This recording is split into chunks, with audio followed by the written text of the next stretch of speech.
സാറേ, സുപ്രീം കോടതി കഴിഞ്ഞ ദിവസം നടത്തിയൊരു പരാമർശമാണ്. അതായത് ഏക സിവിൽ കോഡ് നമ്മുടെ രാജ്യത്ത് നടപ്പാക്കണം എന്ന് പറഞ്ഞാൽ പാർലമെൻറ്റ് അത് പാസ്സാക്കി അത് നടപ്പാക്കണം എന്ന് പറയുന്നത്. ഇത് കേൾക്കുമ്പോൾ വലിയൊരു ആകാംക്ഷയും സംശയവും ഒക്കെ ഉണ്ടാകും. ഇതൊരു വലിയ സംഘർഷ സമാനമായ സാധ്യതകളൊക്കെ സൃഷ്ടിക്കുമോ? അതായത് സുപ്രീം കോടതി കൂടി ഏക സിവിൽ കോഡിന്റെ ഒപ്പമാണ് എന്നാണല്ലോ ഈ നിരീക്ഷണത്തിൽ നിന്ന് തെളിയുന്നത്. അതെ. അതാണെങ്കിൽ പ്രശാന്ത് ഭൂഷൺ സുപ്രീം കോടതിയിൽ, പ്രശാന്ത് ഭൂഷൺ സർക്കാരിനെതിരായ ഒരാളാണ് ശരിക്കും.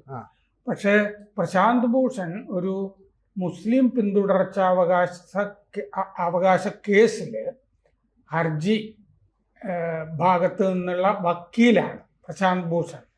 അപ്പൊ അങ്ങനെ ഒരു മുസ്ലിം പിന്തുടർച്ചാവകാശ കേസ് സുപ്രീം കോടതിയുടെ മുമ്പിൽ വന്നപ്പോൾ സുപ്രീം കോടതി ചീഫ് ജസ്റ്റിസും കൂടെ ഉണ്ടായിരുന്ന ബാഗ്ചിയും സഹജഡ്ജി, ചീഫ് ജസ്റ്റിസ് സൂര്യകാന്തും ബാഗ്ചിയും രണ്ടുപേരും ചേർന്നാണ് പറയുന്നത് ഇത് മുസ്ലിം ശരീഅത്ത് നിയമം, അതുമാത്രമല്ല ഇത് നിങ്ങൾ ഭേദഗതി ചെയ്തു കൊണ്ടുപോവാ ഈ ഹർജി. നമുക്ക് ഇത് വിശാലമായിട്ട് മൊത്തത്തിൽ വ്യക്തി നിയമങ്ങൾക്ക് പകരം ഒരു ഏക സിവിൽ കോഡ് അത് വേണമോ വേണ്ടയോ ആ കാര്യം നമുക്ക് ചർച്ച ചെയ്യാവുന്ന വിധത്തിൽ ഈ ഹർജി കുറച്ചുകൂടി ഭേദഗതി ചെയ്തു കൊണ്ടുവരാനായിട്ട് നിർദ്ദേശിച്ചിരിക്കുകയാണ് പ്രശാന്ത് ഭൂഷണോട്. കാരണം ഇപ്പോൾ ഈ മുസ്ലിം പിന്തുടർച്ചാവകാശ നിയമം ശരീഅത്ത് എന്നൊക്കെ പറയുന്നത് അതുമാത്രം തട്ടിക്കളയാന്നിരിക്കട്ടെ. അപ്പോൾ ആ മതത്തിനെ സംബന്ധിച്ചൊരു ശൂന്യതയാണല്ലോ സൃഷ്ടിക്കപ്പെടുന്നത്. ലീഗൽ വാക്വം ആണ്, നിയമപരമായൊരു ശൂന്യത. അപ്പോൾ അങ്ങനെ ഒരു മുസ്ലിം പിന്തുടർച്ചാവകാശ നിയമത്തിൽ അതിനെതിരെ വിധിച്ചു കഴിയുമ്പോൾ ഒരു ശൂന്യത വരും. അങ്ങനെ ശൂന്യത ഉണ്ടാകരുത്, ലീഗൽ വാക്വം ഉണ്ടാകരുത്. അപ്പോൾ ഏക സിവിൽ കോഡ് പോലെ ഒന്ന് ഈ രാജ്യത്തുണ്ടാകണം. അത് നമ്മളല്ല ചെയ്യേണ്ടത്, അത് പാർലമെന്റാണ് ചെയ്യേണ്ടത്. ഇതാണ് സുപ്രീം കോടതി പറഞ്ഞിരിക്കുന്നത്. അപ്പോൾ ചീഫ് ജസ്റ്റിസ് സൂര്യകാന്തും ജോയ് മാലിയ ബാഗ്ചിയും അടങ്ങുന്ന ഡിവിഷൻ ബെഞ്ചാണ് ഇങ്ങനെ ഈ നിരീക്ഷണങ്ങൾ കഴിഞ്ഞ ദിവസം കോടതിയിൽ നടത്തിയത്. മുസ്ലിം സമൂഹത്തിൽ മാത്രമല്ല, ഇന്ത്യയിൽ ബാക്കി സമുദായങ്ങളിലും സ്ത്രീകൾ അവരുടെ അവകാശങ്ങൾ ഹനിക്കപ്പെട്ട് പല വ്യക്തി നിയമങ്ങൾ കൊണ്ടും സ്ത്രീകൾ അവരുടെ അവകാശങ്ങൾ ഹനിക്കപ്പെട്ട് കിടക്കുകയാണ്. അത് മുസ്ലിങ്ങളുടെ മാത്രം പ്രശ്നമല്ല. നമ്മൾ ഈ ശബരിമല കേസിൽ യുവതീ പ്രവേശം എന്ന് പറഞ്ഞപ്പോൾ സുപ്രീം കോടതി അത് വിശാലമാക്കിയില്ലേ? എല്ലാ മതത്തിലെയും സ്ത്രീകളുടെ അവകാശമാണല്ലോ പരിശോധിക്കുന്നത് എന്ന് പറയുന്നത് പോലെ എല്ലാ വ്യക്തി നിയമവും അതിന് പകരം ഒരു ഏക സിവിൽ കോഡ് എന്നുള്ള ചിന്തയിലേക്കാണ് സുപ്രീം കോടതി പോകുന്നത്. കാരണം എല്ലാ മതത്തിലും സ്ത്രീകൾ അവരുടെ അവകാശങ്ങൾ, ഈ വ്യക്തി നിയമങ്ങൾ അവരുടെ അവകാശങ്ങൾ ഹനിക്കുന്നു. ഇതാണ് സുപ്രീം കോടതി പറഞ്ഞത്. അപ്പോൾ ഒറ്റയടിക്ക് അങ്ങനെ ഏതെങ്കിലും വ്യക്തി നിയമങ്ങൾ റദ്ദാക്കി കഴിഞ്ഞാൽ നിയമശൂന്യത വരും. ഇപ്പൊ ഏക സിവിൽ കോഡ് ഇല്ലല്ലോ രാജ്യത്ത്. അപ്പോൾ ഒരു മതത്തിലെ ഇപ്പൊ ശരീഅത്ത് എന്ന് പറഞ്ഞത് റദ്ദാക്കി കളയുന്നു. അപ്പൊ ശൂന്യതയാണല്ലോ പകരം വരുന്നത്. അതാണ് പറയുന്നത് അങ്ങനെ ഉണ്ടാകരുത്. മുസ്ലിം സ്ത്രീകളുടെ പിന്തുടർച്ചാവകാശത്തില് Muslim personal law application act 1937 1937 അതനുസരിച്ചിട്ടുള്ള ഒരു ഹർജിയാണ് കൊടുത്തിരുന്നത് പ്രശാന്ത് ഭൂഷൺ. അപ്പൊ അതുകൊണ്ട് ഈ ഹർജി കുറേയും കൂടി വിസ്തൃതമായിട്ട് മൊത്തം എല്ലാ മതത്തിലെയും വ്യക്തി നിയമങ്ങളെ സംബന്ധിച്ച ഒരു ഹർജിയായിട്ട് ഭേദഗതി ചെയ്ത് കൊണ്ടുപോകാം എന്ന് പറഞ്ഞു. അപ്പൊ എങ്ങനെ നമുക്ക് ആ ശൂന്യത നികത്താം, ഒരു നിയമം വേണ്ട എന്ന് വെച്ചാൽ ആ ശൂന്യത എങ്ങനെ നികത്താം എന്നുള്ള ബദൽ മാർഗങ്ങൾ കൂടി നിങ്ങൾ കൊണ്ടുപോകാം എന്ന് പറഞ്ഞു. ബദൽ മാർഗം എന്താണ്? ഏക സിവിൽ കോഡാണ്. അതാണ് സുപ്രീം കോടതി അവസാനം പറഞ്ഞത്.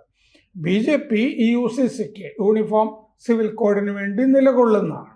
ഇതുവരെ പാർലമെന്റിൽ അവതരിപ്പിച്ചിട്ടില്ല. പക്ഷെ മതം നോക്കിയിട്ടല്ല ചെയ്യേണ്ടത്, ലോസ് ഓഫ് ഇൻഹെറിറ്റൻസ് ഇല്ലേ? ഉം. പിന്തുടർച്ചാവകാശം, അഡോപ്ഷൻ, ദത്ത്, പിന്നെ വിവാഹമോചനം, ഇതിലൊക്കെ മതത്തിൻ്റെ ഇടപെടൽ ഉം. കാര്യമായിട്ട് നടക്കുന്നുണ്ട്. അപ്പോൾ ഒരു വിശാലമായ നിയമം ഇതിനെ സംബന്ധിച്ച് വേണം. ഈ ശരീഅത്ത് പ്രകാരം മുസ്ലിം സ്ത്രീകളുടെ പിന്തുടർച്ചാവകാശം പരിശോധിച്ചാൽ മറ്റ് മതങ്ങളിലേതും പരിശോധിക്കേണ്ടതുണ്ട് പിന്തുടർച്ചാവകാശം. അതാണ് സുപ്രീം കോടതി പറഞ്ഞത്. ഹിന്ദു പേഴ്സണൽ ലോയും നമ്മൾ നോക്കണം. അപ്പോൾ മൊത്തത്തിൽ അങ്ങനെയാണെങ്കിൽ വ്യക്തി നിയമങ്ങൾ സ്ത്രീകളെ ഹനിക്കുന്നു എന്ന് കണ്ടിട്ട് എല്ലാ വ്യക്തി നിയമങ്ങളും റദ്ദാക്കേണ്ടി വരും. അപ്പോൾ വരുന്ന ശൂന്യത എങ്ങനെ നികത്തും? അത് പറയാൻ പറഞ്ഞു. അതിനാൽ പ്രശ്നം പാർലമെന്റ് പരിഹരിക്കട്ടെ, ഏക സിവിൽ കോഡ് കൊണ്ടുവരട്ടെ എന്ന് സുപ്രീം കോടതി പറഞ്ഞു. അപ്പൊ ബാഗ്ചി ചോദിച്ചു, സഹജഡ്ജി, ഏകപക്ഷീയമായ വിവാഹമോചനം ചില മതങ്ങളിൽ കാണുന്നുണ്ട്. അത് സങ്കീർണ നിയമപ്രശ്നങ്ങൾ ഉണ്ടാക്കുന്നുമുണ്ട്. എന്ന് പറഞ്ഞാൽ പുരുഷൻ മാത്രമാണല്ലോ മുത്തലാഖ് ചൊല്ലിയിട്ടൊക്കെ പോയിക്കൊണ്ടിരുന്നത്. അത്തരം നിയമങ്ങൾ പ്രകാരം ഉണ്ടാക്കിയ എല്ലാ ബന്ധങ്ങളും കോടതികൾക്ക് അസാധുവാക്കാൻ കഴിയുമോ എന്ന് ചോദിച്ചു ബാഗ്ചി. അപ്പോഴാണ് ചീഫ് ജസ്റ്റിസ് പറഞ്ഞത് അതിനുത്തരം ഏക സിവിൽ കോഡാണ്. ഉത്തരം ഏക സിവിൽ കോഡാണ്. അപ്പോൾ പ്രശാന്ത് ഭൂഷൺ, ഹർജിക്കാരന് വേണ്ടി ഹാജരായ പ്രശാന്ത് ഭൂഷൺ പറഞ്ഞത് മുസ്ലിം പുരുഷന്മാരുടേതിന് താഴെയല്ല സ്ത്രീകളുടെ അവകാശം.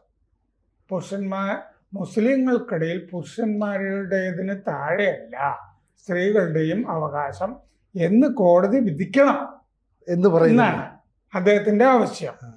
2017 സുപ്രീം കോടതി പുറപ്പെടുവിച്ച ഷാബാനോ കേസിലെ വിധി ഇത് ഉദ്ധരിക്കുകയും ചെയ്തിട്ടുണ്ട്. മുത്തലാഖ് ഭരണഘടനാ വിരുദ്ധമാണെന്ന് വിധിച്ചു. ശരീഅത്തിലെ വിവേചനമാണ് അത് എന്നും അന്ന് കോടതി പറഞ്ഞു. അപ്പോൾ സുപ്രീം കോടതി പറഞ്ഞു, നിങ്ങൾ ഹർജി ഭേദഗതി ചെയ്ത് കൊണ്ടുപോകാം. ഈ വ്യക്തി നിയമങ്ങൾക്ക് പകരം നമുക്ക് എന്ത് ചെയ്യാൻ പറ്റും? ബദൽ മാർഗങ്ങൾ പറയൂ. 1937 ശരീഅത്ത് നിയമം ഞങ്ങളെടുത്ത് കളഞ്ഞാൽ ആ ശൂന്യത വരുമല്ലോ ആ മതത്തിൽ ഉള്ളവരെ സംബന്ധിച്ച്, അതെങ്ങനെ നികത്താമെന്ന് പറയും. അപ്പോൾ സുപ്രീം കോടതി പറഞ്ഞു പാർലമെന്റ് നിയമം ഏക സിവിൽ കോഡ് പാസ്സാക്കുക എന്നുള്ള ഉത്തരമേ ഉള്ളൂ എന്ന് ചീഫ് ജസ്റ്റിസും നിരീക്ഷിച്ചിട്ടുണ്ട്. ആ അർത്ഥത്തിൽ ഇത് ഈ BJPയുടെ പദ്ധതിയിലുള്ള ഈ യൂണിഫോം സിവിൽ കോഡ് ഉണ്ടല്ലോ, അതിനൊരു പുഷ് ഇല്ലേ? അതിന് ഒരു പോസിറ്റീവായിട്ടുള്ള അഭിപ്രായമാണ് സുപ്രീം കോടതിയിൽ നിന്ന് വന്നിരിക്കുന്നത്. അത്രയും അത് സ്വാഗതാർഹമാണ്. കൂടുതൽ വാർത്തകളും വിശേഷങ്ങളും നിങ്ങളിലേക്ക് എത്താൻ ABC മലയാളം സബ്സ്ക്രൈബ് ചെയ്യുക, ബെൽബട്ടനും അമർത്തുക.